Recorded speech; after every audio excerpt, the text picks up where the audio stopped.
O RN2 de hoje começa falando sobre eleições. Observadores da ONG Transparência Eleitoral Brasil estão no Tribunal Regional Eleitoral do Rio Grande do Norte esta semana. Eles vieram acompanhar os últimos preparativos para a votação do dia 30 de outubro. A organização sem fins lucrativos tem como princípio fundamental o desenvolvimento da democracia e de práticas democráticas nas instituições e na sociedade civil, e não recebe financiamento de qualquer espécie de nenhum governo ou empresas privadas dos países em que atua. A missão dos voluntários em todos os estados é acompanhar o processo de lacração das urnas eletrônicas de votação e de contingência. Observa o processo íntegro, o nosso sistema eleitoral eletrônico, né? A gente acompanha todo o procedimento, então a gente credencia, assim, de uma forma mais genérica para o cidadão que todos os procedimentos estão sendo seguidos. Então a missão ela reforça esse trabalho conjunto de todas as entidades. Então, a gente faz esse paralelo com a sociedade e as instituições. Há menos de 2 semanas do segundo turno, os testes de integridade estão sendo feitos em todas as zonas eleitorais do Rio Grande do Norte. No Centro de Operações da Justiça Eleitoral, em Natal, as urnas eletrônicas da capital e região metropolitana estão passando pelos testes esta semana.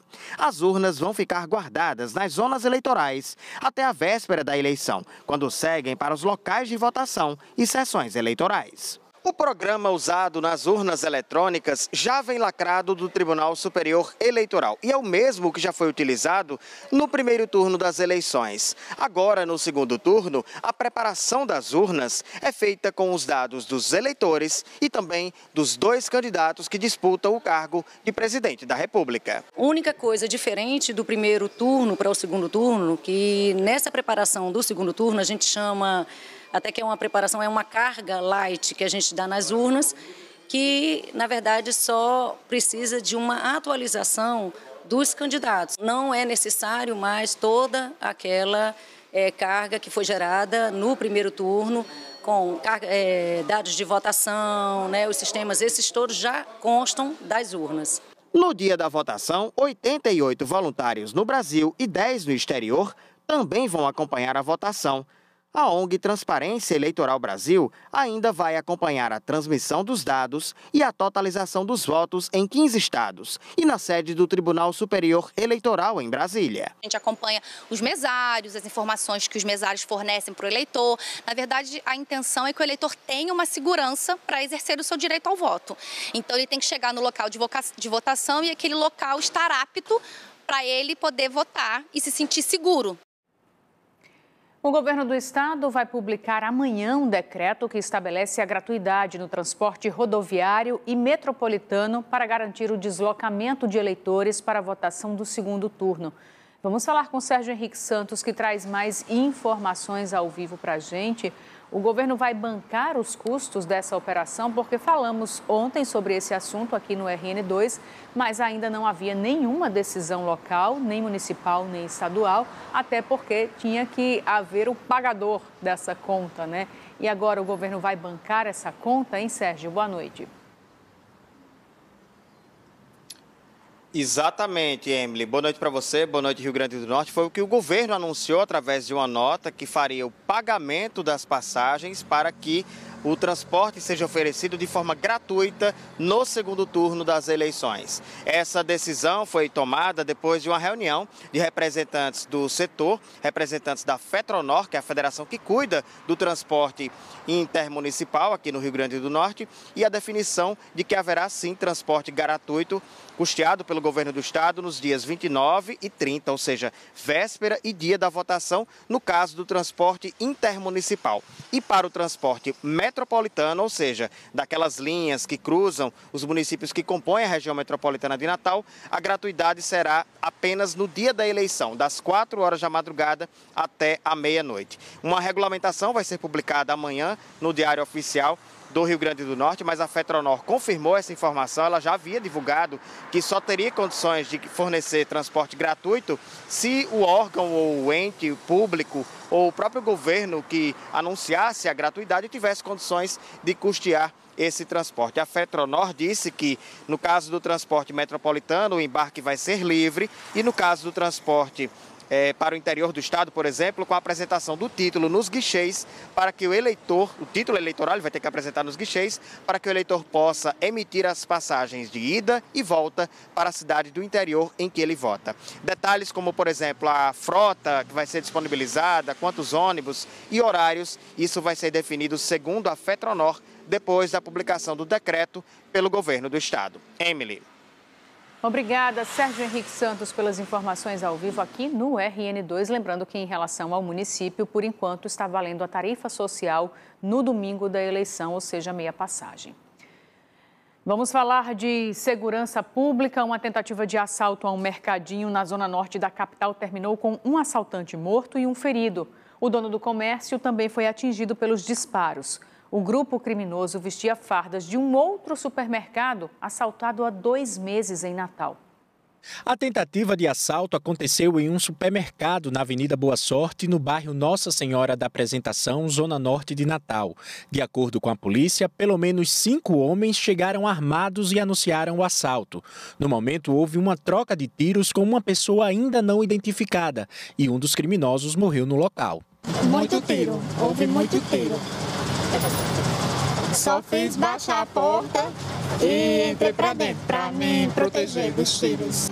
Isso tudo meio de insegurança, né? E a gente tentando trabalhar, mas é assim mesmo. 2 armas de fogo e uma moto com queixa de roubo foram apreendidas pelos policiais militares. Na troca de tiros, o proprietário do supermercado foi atingido e socorrido para o Hospital Santa Catarina. Um segundo assaltante foi alvejado com pelo menos 4 disparos e também foi levado para o pronto-socorro. Os outros 3 bandidos conseguiram fugir. De acordo com a polícia, os criminosos chegaram até esse supermercado usando o uniforme de um outro supermercado que também fica no bairro Nossa Senhora da Apresentação, na zona norte de Natal, que foi assaltado há aproximadamente 1 mês. Essas imagens do circuito interno de segurança registraram o assalto que aconteceu no outro supermercado na Avenida Maranguape, no bairro Nossa Senhora da Apresentação, zona norte de Natal, no final do mês de agosto. 5 bandidos renderam os funcionários no final do expediente e roubaram, além do dinheiro do caixa, alimentos, bebidas e 3 uniformes dos funcionários. Nas imagens é possível ver os funcionários sem camisa, deitados no chão, enquanto os criminosos já vestidos com os uniformes fazem o arrastão. Quando o mercado estava fechando, foi vendido, né? Aí, depois do assalto, eles pediram de fardamento para sair do local. Além do fardamento, eles roubaram o que tanto? Mercadorias, uísque, dinheiro e os pertences dos funcionários. Em Upanema, na região oeste do estado, policiais e bandidos entraram em confronto após um roubo na cidade de Governador de Cerrosado hoje de manhã. De acordo com a Polícia Militar, 4 homens fizeram um assalto no mercado público de Governador de Cerrosado, levando pertences e celulares dos clientes e comerciantes. Depois do roubo, os bandidos fugiram para a cidade vizinha, de Upanema. Os policiais militares de ambas as cidades entraram em ação para prender os homens. Houve confronto e um dos suspeitos foi atingido na perna. Os outros 3 se esconderam na mata e, até o momento, não foram localizados. O assaltante atingido foi socorrido, levado ao hospital local e depois transferido para o Hospital Regional Tarcísio Maia, em Mossoró. Segundo a Polícia Militar, foram encontrados com ele pertences roubados no mercado público e uma arma. O governo do Rio Grande do Norte não pagou ao banco valores de parcelas de empréstimos consignados recolhidos na folha salarial dos servidores estaduais em setembro e outubro. Como resultado, os servidores dizem que estão sendo cobrados pelo Banco do Brasil, instituição que concentra as contas salário do Serviço Público Estadual. Quem vai trazer mais detalhes desse assunto para a gente é Sérgio Henrique Santos, que volta a conversar com a gente. Aliás, Gustavo Brendo, que vai falar com a gente agora para a gente tentar entender o que diz o governo do estado sobre essa situação. Confirma o não pagamento, Gustavo? Boa noite.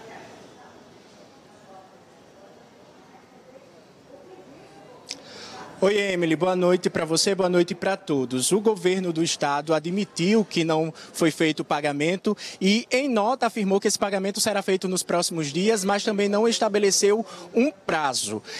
O governo justificou esse atraso em razão da significante perda da receita com a nova política de ICMS dos combustíveis, energia e também telecomunicações. O sindicato que representa a categoria se mostra preocupado com essa situação porque os servidores estaduais estão alegando que estão sendo cobrados pelo Banco do Brasil, que é a instituição financeira responsável pela conta salarial do serviço público estadual. Eles também temem que essa dívida referente a essas parcelas que não foram repassadas pelo governo do estado para o Banco do Brasil possa colocar o nome deles como devedores. Isso que os servidores têm alegado através do sindicato que representa a categoria. O governo não repassou os valores referentes aos meses de setembro e outubro. De acordo com o sindicato, novos empréstimos foram suspensos em agosto também por falta de pagamento. Volto com você no estúdio, Emily. Obrigada, viu, Gustavo Brendo, pelas informações ao vivo aqui no RN2. A Câmara Municipal de Porto do Mangue, no oeste do estado, vai analisar um pedido de impeachment apresentado hoje por moradores da cidade contra o prefeito Sael Melo, que retornou ao cargo este mês depois de ser afastado em abril. No ano passado, ele foi alvo de uma operação do Ministério Público que investiga fraudes em contratos. Vamos ao vivo falar com Beatriz Souza, que tem mais informações para a gente. Ela fala com a gente ao vivo, direto de Mossoró. Boa noite, Beatriz.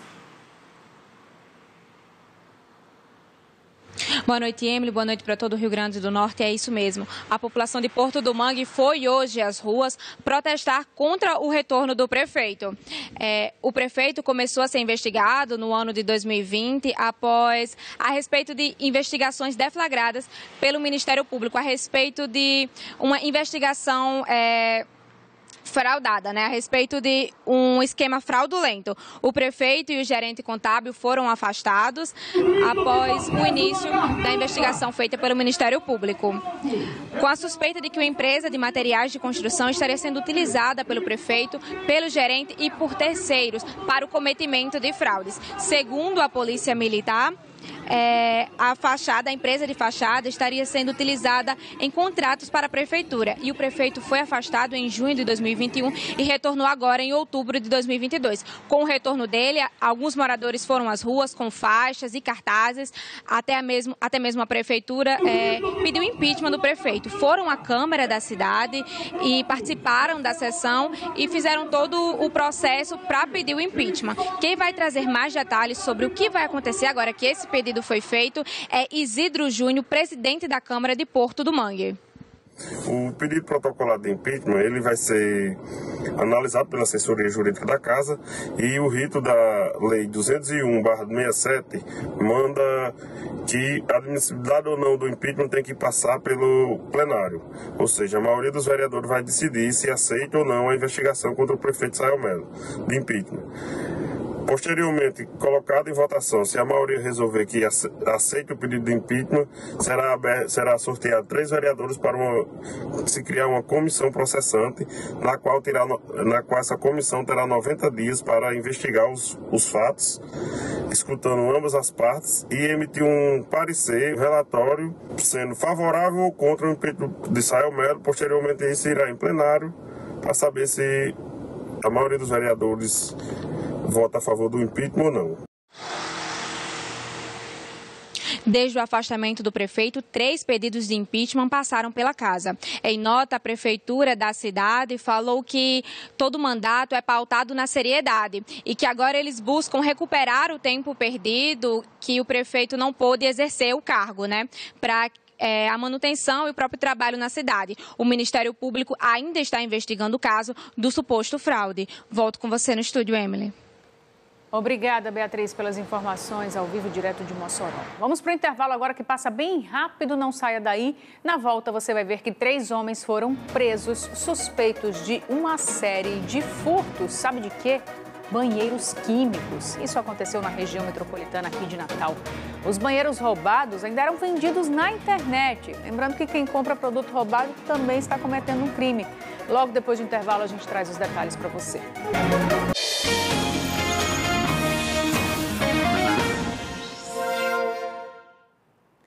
RN2 de volta com informações sobre o corpo encontrado decapitado e sem um dos dedos de uma das mãos na última sexta-feira na zona norte de Natal. Foi identificado como sendo de uma travesti de 15 anos que morava na região metropolitana da capital. Um homem foi preso suspeito do crime. Segundo a polícia, ele confessou o assassinato. Vamos voltar a falar com o Sérgio Henrique Santos, que tem mais informações sobre essa prisão e sobre esse crime. Boa noite mais uma vez, Sérgio. Pois é, Emily, crime bárbaro, né? Esse rapaz, 26 anos de idade, foi preso hoje pela Divisão de Homicídios e Proteção à Pessoa no bairro Pajuçara. Ele confessou à polícia que matou a travesti lá na sexta-feira da semana passada, no bairro Potengi. Ele disse que levou a vítima para trás da policlínica da Zona Norte.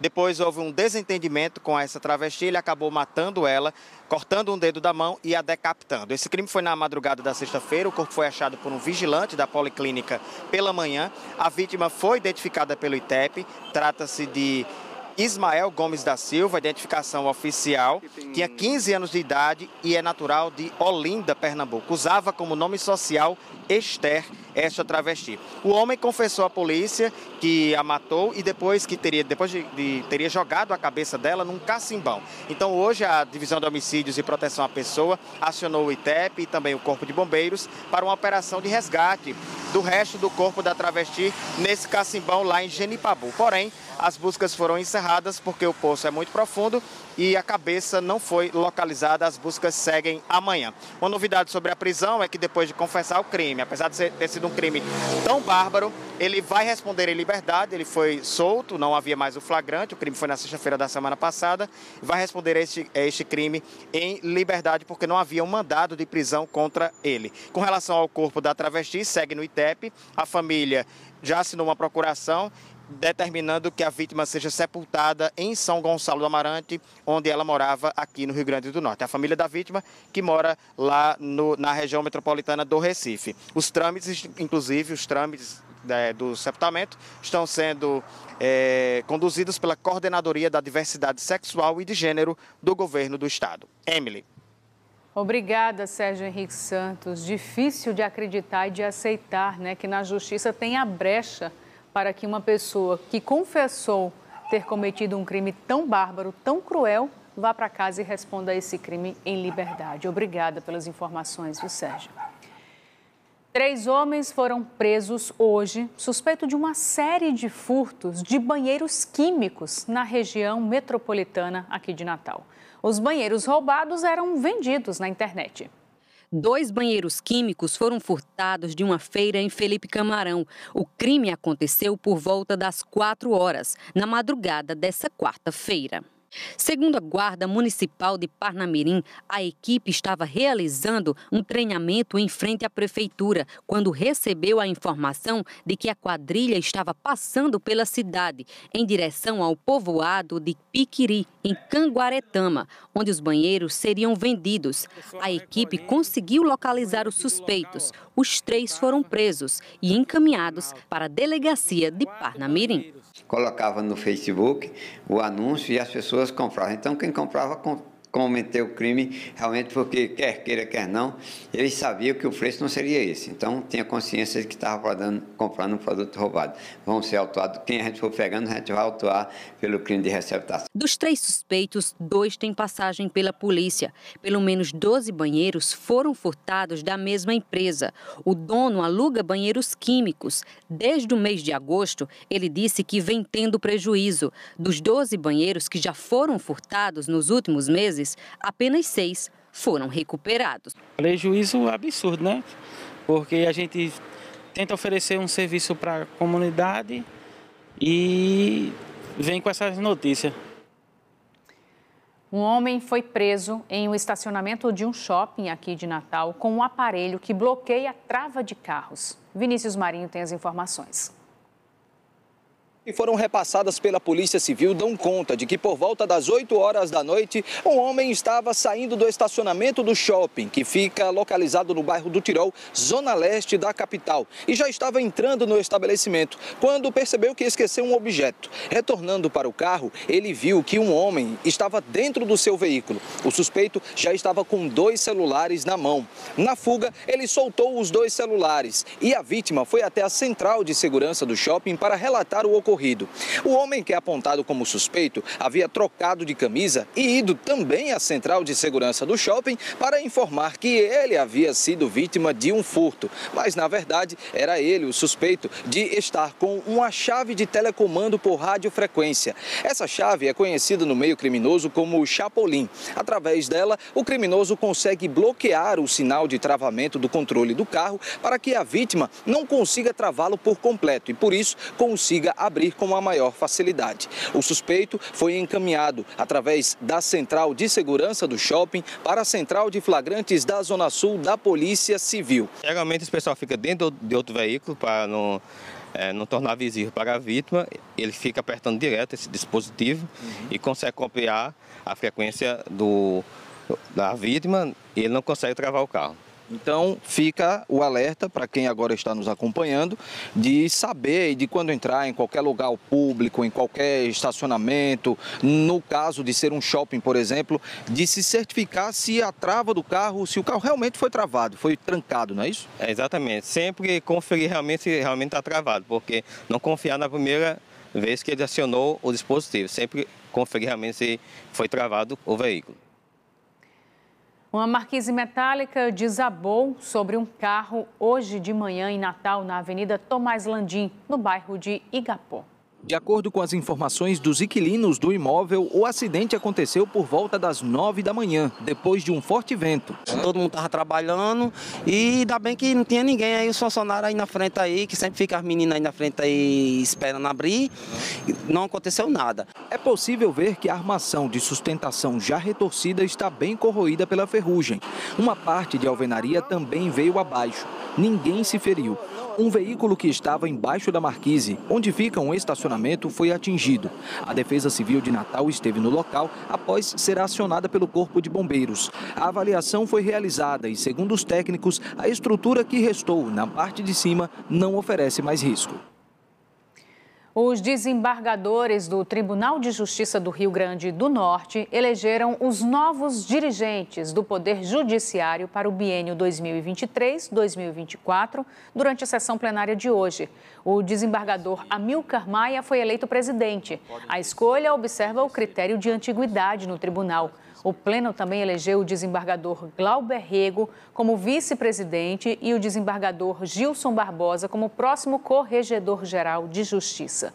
A posse dos novos gestores vai acontecer no dia 5 de janeiro de 2023. Amilcar Maia, natural de Mossoró, bacharel em Direito pela Universidade Federal do Rio Grande do Norte e desembargador desde 2008.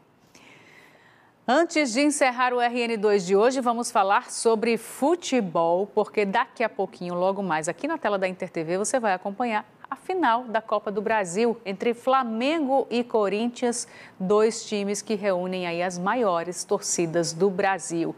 Aqui em Natal já tem muita gente se movimentando para ver essa partida também, por isso que a gente vai falar com Gustavo Brendo ao vivo, que vai mostrar aí como é que os torcedores já estão se preparando, porque a gente sabe que tem muito flamenguista aqui em Natal e, pelo que eu estou vendo, tem corintiano também, né, Gustavo? Boa noite.